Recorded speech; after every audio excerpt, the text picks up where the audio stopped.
maybe hundreds of you have asked about. Several dozen, if not hundreds of you have asked about this. So let's talk about it. James Franklin has had an interesting month. He's had a very interesting week. We have gone from Penn State flying high and looking like they could be a fringe playoff contender to losing at Iowa and then just getting a death blow right to the shins against Illinois. All the while, you got James Franklin's name up for a bunch of jobs. You got USC here, you got LSU there, who knows?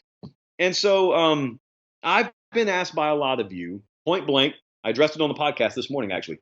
Do I think that James Franklin is going to be the head coach at Penn State in 2022? My short answer is yes. I lean that way. I still think he's going to be the head coach there. That is purely speculative. I don't have any inside information. I don't know any more than you do about that, just using a little intuition there. But I don't think it's decided, is what I'm telling you. So the big news out of this whole week about James Franklin has been from the press conference he had a couple of days ago. I mean, that James Franklin presser with the local beat there was eye-opening to me. And I'm going to first tell you what he said. So what he said was, I'm fiercely loyal to Penn State. I'm fiercely loyal to the players here, to the staff, but there are many moving parts. A lot of you took that to be coded.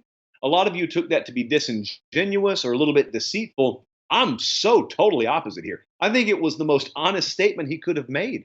I think that's total truth serum. I mean, I think that's literally a guy pouring his heart out to you. And if you can interpret what he's saying, he's not telling you there are a lot of moving parts, as in, I may go take this job, I may go take that job. If you know the Penn State situation, you know that's not really what he's saying. What he's saying is, I love Penn State. They got to love me back. Here's where the disconnect comes in. Here's where folks who casually understand college football from a 40,000-foot level do not get it enough to criticize guys like this on the ground level. It doesn't matter how much he's being paid. James Franklin makes a ton of money. It doesn't matter within the context of what he's talking about. I could double his salary today. He would not have gotten what he's asking for. What he's asking for extends beyond how many zeros are on his paycheck. And that's what I think a lot of people miss in this whole thing. You have got to understand how intricate an operation a major college football program is. And you got to understand the standard that you're held to if you're at Penn State. When they look at you at Penn State, they look at you on Saturday. And they see obviously what you make. They see how big your roster is. They see how big your stadium is. They see the pageantry. They see the tradition. They see you getting the good TV slots. They think you got everything you need. Well, he doesn't. James Franklin's got everything he needs to beat lower level teams. He would dominate because they have inferior resources, but he's not asked to dominate the FCS. James Franklin is asked to compete on the same level that Nick Saban's at, Ryan Day, the guy he's going to play in 48 hours, is at, Kirby Smart and the like. And the fact of the matter is, behind the scenes, he's not given what those guys have. But you don't know it because it's not apparent on Saturday. Penn State has Saturday resources. I was up there last month. It's one of the best game day environments imaginable. It's a great community. Everything you see on Saturday is great. Where are you on a random Tuesday when they're bringing recruits in January? You don't see it. You don't see it. So you don't see maybe if this portion of the program's inadequate or this portion of the facilities are inadequate. Like, how would you ever know if the facilities for the freshmen that come in are adequate or not? How would you know how those measure up to what they have in Columbus, Ohio? You wouldn't. You wouldn't. But yet that's what determines oftentimes whether you land the top tier recruits or not. So imagine if you got families coming in and they're looking at what you have and then they're saying, Coach, I like you. And I like this program. And I grew up maybe even rooting for this program. But did you know, as he pulls out his pen and paper, did you know that the other school that's recruiting me has this, this, and this? Where is that here? At that point, it doesn't matter how much money you make. It doesn't matter. Because what you need for the lifeblood of the sport, which is recruiting, is not present. At least plentifully enough, it's not present. Now you go back to the quote from James Franklin when he says there are a lot of moving parts. What he understands is, I got leverage because I'm valued enough. I'm a target, and I've got to use it. It's my only shot. I've got to get more yeses around here. Essentially, James Franklin is trying to do what Kirby Smart did. When Kirby Smart walked into Georgia, before he even signed pen to paper, he understood he had to convince those people they thought they were serious about football. They weren't serious enough. Because on Saturdays, those folks had grown accustomed to complaining and grumbling because Mark Richt wasn't meeting the Nick Saban standard. What they didn't understand is on Tuesday, Wednesday, and Thursday, they were not giving Mark Richt what Nick Saban had in Tuscaloosa. Makes it totally unfair. I'm telling you point blank, James Franklin ain't got what Ryan Day has in Columbus, Ohio. They're going to play Saturday. And some people may think, well, he's losing games now. So that means he's losing his leverage. He's not losing any leverage. I can promise you right now, if you think you got the right guy, you don't care how many games he's losing in the wrong car. Because once you put him in your car, then he's going to win.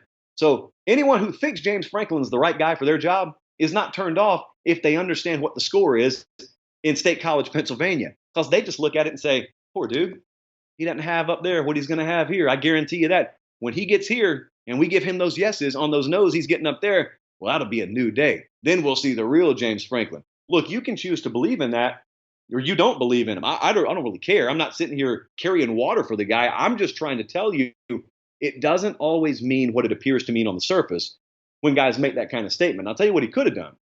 What he could have done is said no comment. What he is telling you is the truth. I believe this. I have not spoken to James Franklin about this.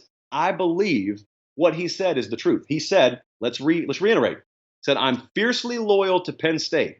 I believe that's true. I don't believe he wants to go anywhere. He said, I'm loyal to the players. I'm loyal to the staff, but there are a lot of moving parts. That translates to me to I am telling these folks here who are in position to make decisions that I need this and I need this and I need this, and I am not getting enough traction.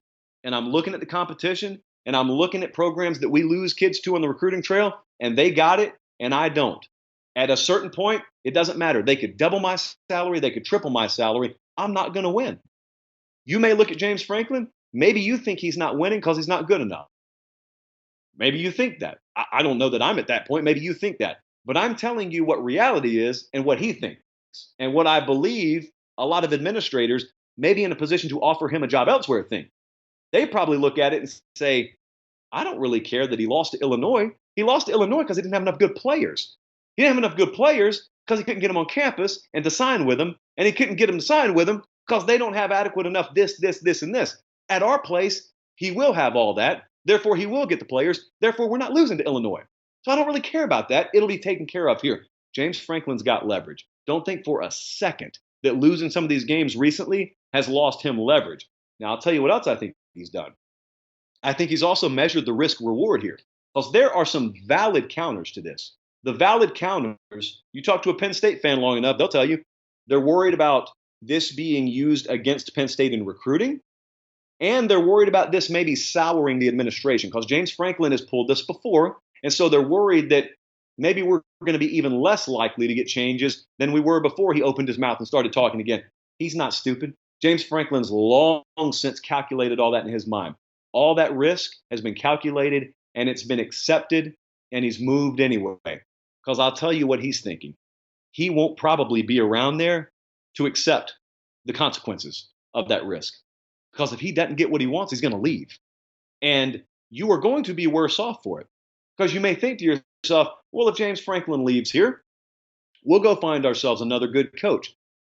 It's irrelevant if he's not going to have any more resource to work with than James Franklin has. I am not painting this as some poverty-stricken program. Please understand me. Penn State's in the top 10 to maybe even top 5% in the country, but you're not asking them to win 9 games. You're not settling for the Citrus Bowl. We're wanting to do something more. At least that's my understanding from Penn State fans. We're wanting to do something more. So it's not on you guys. I'm just saying the standard there is more than just pretty good seasons. I think he's maxed out his potential. I think that program maxed out its potential relative to what he has to work with now. You cannot be giving him what Mark Richt had and expect Kirby Smart results. Can't do it. I've already watched it happen down here in my backyard. You can't do it. You want what they have in Columbus, Ohio, give him what he's got in Columbus, Ohio. Give him what Ryan Day has. And then if he fails, then it's on him. I don't put it fully on him yet. I mean, that guy's had a really, really good track record. I don't put it solely on him. And he's not the one asking to have excuses made for him. I just know I got a vision in my head of what Penn State football should be, and it's not quite there. And I don't solely know that it's just at the feet of the head coach. I think there's a lot more, to hear him put it, a lot more moving parts maybe than is apparent on the surface. So that's my take on that right now. Opinion always subject to change.